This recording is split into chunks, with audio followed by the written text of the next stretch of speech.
Hello guys, welcome back to the channel and welcome back to elite wrestling. तो guys हमेशा की तरह ही आज भी हम AEW कंपनी के बहुत ही बड़े और बहुत सारे अपडेट्स के बारे में बात करने वाले हैं। और गाइज आज इस वीडियो के अंदर हम जानने वाले हैं कि हाल ही में हुए इंपैक्ट रेसलिंग के बाउंड फॉर ग्लोरी पेपर के ऊपर क्या हुआ और वहां पर क्रिश्चियन केज के वर्ल्ड हेवीवेट चैंपियनशिप मैच का रिजल्ट क्या रहा, जिसके साथ ही हम जानने वाले हैं कि इस वीक के AEW के रैम्पेज शो की व्यूअरशिप क्या रही। फाइनली PWI की तरफ से फीमेल टॉप 500 रेसलर की लिस्ट आ चुकी है और हाल ही में क्रिस जेरिको के रॉक एंड क्रूज को लेकर काफी सारे अपडेट सामने आए हैं। तो गाइज ये सभी न्यूज रूमर और अपडेट जानने के लिए ये वीडियो एकदम आखिर तक देखना और ऐसे ही AEW कंपनी से रिलेटेड हर एक न्यूज रूमर और अपडेट और AEW कंपनी के हर एक शो का रिव्यू पाने के लिए हमारे चैनल को सब्सक्राइब करना मत भूलना। लेकिन गाइस अब ज्यादा देर न लगाते हुए चलिए वीडियो शुरू करते हैं और सबसे पहले बात करते हैं इस वीक के AEW के रैम्पेज शो की और जानते हैं कि इस वीक के AEW के रैम्पेज शो की व्यूअरशिप क्या रही। तो गाइस अगर आपने हमारे चैनल के ऊपर इस वीक के AEW के रैम्पेज शो का रिव्यू वीडियो देखा है तो आपको पता होगा कि इस वीक के AEW के रैम्पेज शो के ऊपर हमें ऑरेंज कैसिडी और पावर हाउस का एक बहुत ही बढ़िया मैच देखने को मिला था, जिसके साथ डॉक्टर ब्रिट बेकर और NJ के बीच में एक बहुत ही बढ़िया मैच हुआ था और अंद्रादे और पाक ने भी मेन इवेंट के अंदर एक बहुत ही बढ़िया मैच डिलीवर किया था। पर इस सब के बाद अगर यहाँ पर हम बात करें इस वीक के AEW के रैम्पेज शो की व्यूअरशिप की तो गाइस इस वीक के AEW के रैम्पेज शो की व्यूअरशिप इसके पहले हुए रैम्पेज शो के मुकाबले करीब 11% कम हो चुकी है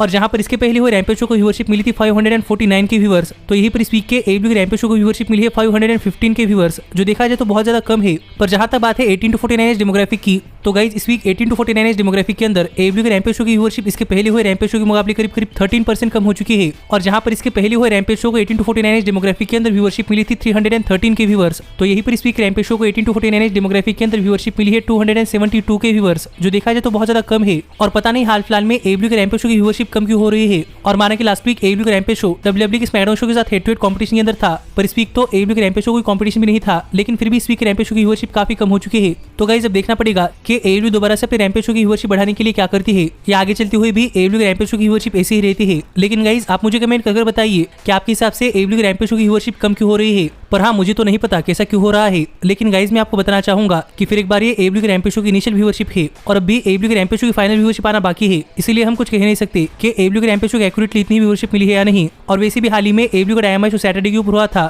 जिस शो का रिव्यू वीडियो अगर आपने नहीं देखा तो आप ऊपर आए हुए कार्ड के ऊपर क्लिक कर इस वीक के AEW डायनामाइट शो का रिव्यू वीडियो देख सकते हैं। पर हाँ, ये डायनामाइट शो वीकेंड के ऊपर हुआ था, इसलिए इस डायनामाइट शो की व्यूअरशिप भी आना अभी बाकी है। पर देखते हैं कि इस वीक के डायनामाइट शो की व्यूअरशिप क्या होती है और मैं होप कर रहा हूँ कि AEW डायनामाइट शो की व्यूअरशिप बड़ी हो। लेकिन गाइज अब हम आगे बढ़ते हैं और बात करते हैं हमारी अगली अपडेट की और जानते हैं कि हाल ही में PWI की फीमेल टॉप 500 रेसलर की लिस्ट के अंदर टॉप 10 में कौन कौन से रेसलर्स आए हैं। पर गाइज सबसे पहले अगर आपको नहीं पता कि PWI क्या है तो गाइज मैं आपको बताना चाहूंगा कि PWI यानी कि प्रो रेसलिंग इलस्ट्रेटेड ये कंपनी है जो कि पूरी वर्ल्ड की रेसलिंग को ऑब्जर्व करती है और ये कंपनी पिछले कई सालों से वर्ल्ड की हर एक रेसलिंग कंपनी के ऊपर नजर रखती है, जिससे कि PWI यानी कि प्रो रेसलिंग इलस्ट्रेटेड काफी रिस्पेक्ट है। और आप कह सकते हैं कि जितनी पुरानी WWE कंपनी है उतनी ही पुरानी PWI कंपनी है और PWI हर साल पूरे के पूरे वर्ल्ड के टॉप रेसलर्स की लिस्ट निकालती है और इस लिस्ट को भी काफी ज्यादा रिस्पेक्ट दी जाती है। और इस लिस्ट में नंबर 1 की पोजीशन के ऊपर आना ये अपने आप में हर एक रेसलर के लिए काफी बड़ी अचीवमेंट होती है। और हाल ही में साल 2021 के मेल रेसलर्स की लिस्ट के अंदर AEW के केनी ओमेगा नंबर 1 की पोजीशन के ऊपर आए थे, जिनको लेकर काफी बवाल मचा हुआ था क्योंकि सब लोगों का कहना था कि रोमन रेंस को नंबर 1 की पोजीशन के ऊपर होना चाहिए था, लेकिन यहाँ पर केनी ओमेगा नंबर 1 की पोजीशन के ऊपर थे और रोमन रेंस नंबर 2 की पोजीशन के ऊपर। लेकिन गाइस हाल ही में PWI ने अपने फीमेल रेसलर की लिस्ट निकाली है और अगर मैंने पहले फीमेल 500 रेसलर कहा है तो गाइस उसके लिए सॉरी, क्योंकि ये लिस्ट फीमेल टॉप 150 रेसलर्स की है।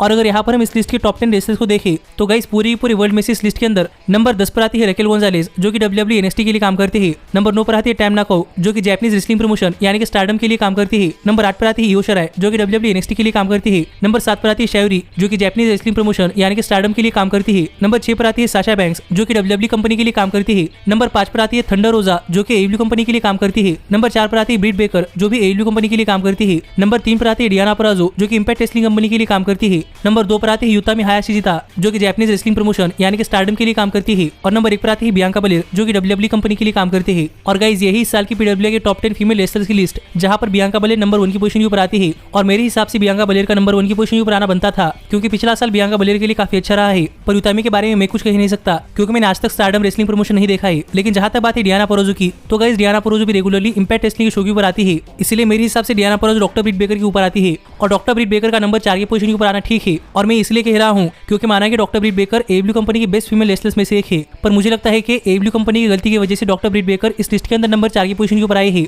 और मैं ये इसलिए कह रहा हूँ क्योंकि मुझे लगता है कि AEW कंपनी ने डॉक्टर ब्रिट बेकर को अच्छी तरीके से टीवी टाइम नहीं दिया, जिस वजह से मुझे लगता है कि डॉक्टर ब्रिट बेकर इस लिस्ट के अंदर नंबर 4 की पोजीशन के ऊपर आती है। और मुझे लगता है कि अगर डॉक्टर ब्रिट बेकर को AEW कंपनी के अंदर और ज्यादा टीवी टाइम मिलता तो हमें प्रॉब्ली डॉक्टर ब्रिट बेकर इस लिस्ट को टॉप करती हुई दिखाई दे सकती थी। पर इस सब के बावजूद AEW कंपनी के दो रेसलर यानी कि डॉक्टर ब्रिट बेकर और थंडर रोजा इस लिस्ट के अंदर नंबर 4 और नंबर 5 की पोजीशन के ऊपर आती है, जो देखा जाए तो AEW कंपनी के लिए काफी अच्छी बात है। और मैं होप कर रहा हूँ कि इस साल डॉक्टर ब्रिट बेकर को अच्छा खासा टीवी टाइम मिले, जिससे कि डॉक्टर ब्रिट बेकर अगले साल इस लिस्ट के अंदर नंबर 1 की पोजीशन के ऊपर आए। पर गाइज आपका इस लिस्ट के ऊपर क्या कहना है ये आप मुझे कमेंट करके बताइए, लेकिन मेरे हिसाब से ये लिस्ट एकदम सही है। लेकिन गाइज अब हम आगे बढ़ते हैं और बात करते हैं हमारी अगली अपडेट की और जानते हैं कि हाल ही में क्रिस जेरिको के रॉक एंड रेजर इवेंट को लेकर कौन कौन से अपडेट सामने आए हैं। तो गाइज अगर आपको नहीं पता कि क्रिस जेरिको के रॉक एंड रेजर इवेंट क्या है, तो गाइज मैं आपको बताना चाहूंगा कि क्रिस जेरिको साल में एक बार अपने तरफ से क्रूज शिप के ऊपर एक पार्टी देते हैं, जो पार्टी 5 दिनों की ट्रैवल पार्टी होती है, जो कि बहामा से लेकर मायामी तक जाती है। और मुझे लगता है कि आजकल आपने टीवी के अंदर आर्यन खान के केस के अंदर क्रूज के बारे में सुना होगा, और उसी तरीके की पार्टी क्रिस जेरिको हर साल अपने क्रूज के ऊपर देते हैं, जहां पर काफी सारे लोग इस क्रूज के ऊपर जाकर एंजॉय करते हैं। पर हाँ, इस पार्टी के अंदर ड्रग्स नहीं होते।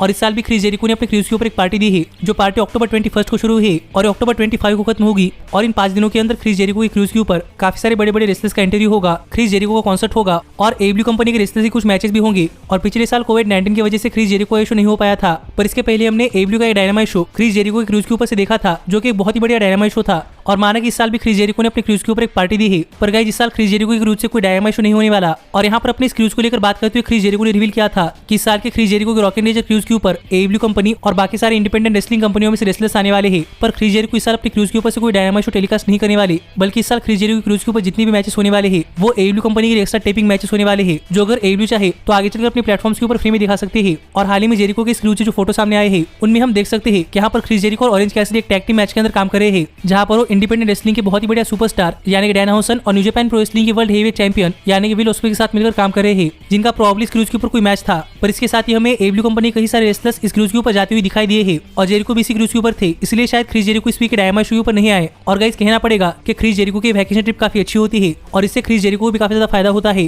क्योंकि इस क्रूज के एक टिकट करीब $800 से लेकर करीब $4000 तक की है, जिससे कि अगर हम इंडियन रुपीज के अंदर कन्वर्ट करें तो ये करीब 60,000 से लेकर करीब 3 लाख के बीच में आते हैं, जो कि बहुत ज्यादा होते हैं। और गाइस हर बार क्रिस जेरिको की इस क्रूज पर जाने के लिए काफी सारे लोग आते हैं, यानी कि जेरिको का ये शो हमेशा सोल्ड आउट होता है, जिससे क्रिस जेरिको को काफी ज्यादा फायदा होता है। पर इस साल जेरिको की क्रूज के शो को लेकर फैंस काफी ज्यादा नाराज थे, और इसलिए क्योंकि इस साल क्रूज के ऊपर जाने के लिए कोविड-19 की टेस्टिंग हो रही थी, और जो भी फैंस इस क्रूज के ऊपर जाने के लिए आए थे उन्हें अपनी कोविड-19 टेस्ट करवाने के लिए करीब 8 घंटों का टाइम लगा था, और 8 घंटों से फैंस लाइन के अंदर खड़े थे, जिस वजह से इस शो के पहले फैंस काफी फ्रस्ट्रेट हो चुके थे, और कईयों ने तो यहाँ पर रिफंड भी मांगा। पर फिर भी हाल फिलहाल में क्रिस जेरिको इस क्रूज की फोटोज देखकर ऐसा लग रहा है कि जेरिको की ये ट्रिप काफी सक्सेसफुल रही थी, और आप इन फोटोज से समझ सकते हैं कि हाल फिलहाल में कौन कौन से रेसलर्स इस क्रूज के ऊपर गए हैं। पर आप मुझे कमेंट करके बताइए कि क्रिस जेरिको इस शो के ऊपर आपका क्या कहना है। लेकिन गाइज अब हम आगे बढ़ते हैं और बात करते हैं हमारे अगले और मेन अपडेट की, और जानते हैं कि हाल में इस साल की इंपैक्ट रेसलिंग के सबसे बड़े पेपर व्यू यानी कि बाउंड फॉर ग्लोरी के ऊपर क्या हुआ। तो गाइज अगर आपको नहीं पता तो मैं आपको सबसे पहले बताना चाहूंगा कि इंपैक्ट रेसलिंग का साल का सबसे बड़ा pay per view bound for glory, और इस पेपर व्यू के ऊपर current impact Wrestling world heavyweight champion यानी कि क्रिश्चियन केज अपनी impact Wrestling world heavyweight championship challenger Josh Alexander के अगेंस्ट डिफेंड करे थे। पर अगर आपको नहीं पता कि यहाँ पर Christian Cage Impact Wrestling world heavyweight champion कैसे बने, तो गाइज मैं आपको बताना चाहूंगा कि AEW कंपनी और इंपैक्ट रेसलिंग ये दोनों ही कंपनियां साथ मिलकर काम करती है, और केनी ओमेगा और क्रिश्चियन केज की स्टोरीलाइन के अंदर क्रिश्चियन केज इंपैक्ट रेसलिंग के वर्ल्ड हेवीवेट चैंपियन बने थे। और यही पर इस साल impact wrestling bound for glory pay per view के ऊपर क्रिश्चियन केज अपनी impact Wrestling world heavyweight championship challenger Josh Alexander के अगेंस्ट डिफेंड करे थे। और अगर यहाँ पर हम बात करें इस मैच की बैक स्टोरी की, तो गाइस इस मैच की बैक स्टोरी बहुत ही बढ़िया थी, जहाँ पर जॉश अलेक्जेंडर ने अपनी S division championship impact wrestling की वर्ल्ड हेवीवेट चैंपियनशिप के लिए एक टाइटल अपॉर्चुनिटी पाने के लिए वैकेंट कर दी थी। यानी कि आप यहाँ पर WWE के टर्म्स के अंदर कह सकते हैं कि इंटरकॉन्टिनेंटल चैंपियन ने अपनी intercontinental championship world heavyweight championship के लिए एक मैच पाने के लिए गिव अप कर दी थी, क्योंकि उसी तरीके से हमें स्टोरी लाइन देखने को मिली है। और जहाँ तक बात है इस मैच की, तो गाइस ये मैच एक बहुत ही बढ़िया मैच रहा, पर इस मैच के रिजल्ट ने सबको शॉक कर दिया, क्योंकि गाइस फाइनली इस मैच के आखिर में जॉश अलेक्जेंडर ने क्रिश्चियन केज के ऊपर अपना सबमिशन मूव लगाया, और यहाँ पर क्रिश्चियन केज ने टैप आउट कर दिया, जिससे कि जॉश अलेक्जेंडर बन चुके हैं इंपैक्ट रेसलिंग के नए वर्ल्ड हेवीवेट चैंपियन। और फाइनली यहाँ पर क्रिश्चियन केज अपनी impact Wrestling world heavyweight championship हार चुके हैं, और ये मैच हारने के बाद क्रिश्चियन केज ने अपनी impact Wrestling world heavyweight championship Josh Alexander को हैंडओवर कर दी, और यहाँ पर जॉश अलेक्जेंडर अपनी जीत अपने फैमिली के साथ सेलिब्रेट कर रहे थे। लेकिन गाइस तभी यहाँ पर मूस आ गए, जिन्होंने इसी पेपर व्यू के अंदर impact Wrestling world heavyweight championship के लिए नंबर 1 कंटेंडर मैच जीता था, और यहाँ पर मूस के पास अपॉर्चुनिटी थी कि मूस अपना ये मैच कभी भी मांग सकते हैं, और इसलिए यहाँ पर आकर मूस ने जॉश अलेक्जेंडर को इस मैच के लिए चैलेंज कर दिया, और सरप्राइजिंगली यहाँ पर जॉश अलेक्जेंडर को हराकर मूस बन चुके हैं नए impact Wrestling world heavyweight champion, जो देखा जाए तो काफी सरप्राइजिंग रिजल्ट था, क्योंकि जॉश अलेक्जेंडर अभी impact Wrestling world heavyweight champion बने थे। पर जल्दी जॉश अलेक्जेंडर ने अपनी impact Wrestling world heavyweight championship भी हारी, तो देखना पड़ेगा कि इंपैक्ट रेसलिंग शो के ऊपर मूस का फ्यूचर क्या होता है। पर गाइस आप इससे समझ सकते हैं कि फाइनली क्रिश्चियन केज अपनी impact Wrestling world heavyweight championship हार चुके हैं, तो अब देखना पड़ेगा कि क्या क्रिश्चियन केज दोबारा से इंपैक्ट रेसलिंग शोज के ऊपर आते हैं या नहीं। पर हाँ, इसके साथ ही मैं यहाँ पर आपको बताना चाहूंगा कि हमें इस पेपर व्यू के ऊपर इंस्पिरेशन यानी कि फॉर्मर WWE सुपरस्टार्स आइकॉनिक्स का भी डेब्यू देखने को मिला है, जिन्होंने इस पेपर व्यू पर अपना डेब्यू ऊपर कर इंपैक्ट रेसलिंग की नॉकआउट टैग टीम चैंपियनशिप जीती है, जिससे आप कह सकते हैं कि इंस्पिरेशन इंपैक्ट रेसलिंग के लिए काम करने वाली है। और अगर आपने भी ये पूरा का पूरा पेपर देखा है तो गाइज आप मुझे कमेंट कर बताइए कि आपको ये पूरा का पूरा पेपर कैसा लगा। और ऐसे ही AEW कंपनी से रिलेटेड हर एक न्यूज, रूमर और अपडेट और AEW कंपनी के हर एक शो का रिव्यू पाने के लिए हमारे चैनल को सब्सक्राइब करना मत भूलना। लेकिन गाइज अब मैं मिलता हूँ आपसे अगली वीडियो के अंदर, पर तब तक stay healthy, stay happy and keep watching elite wrestling. Hey, did you like that video? Click the screen for more. And where do you think you're going? Check out our official merchandise page and to support the entire cast. And thanks so much for being the elite. The elite, the elite. What, Nick, you're not going to sing it all with me this time?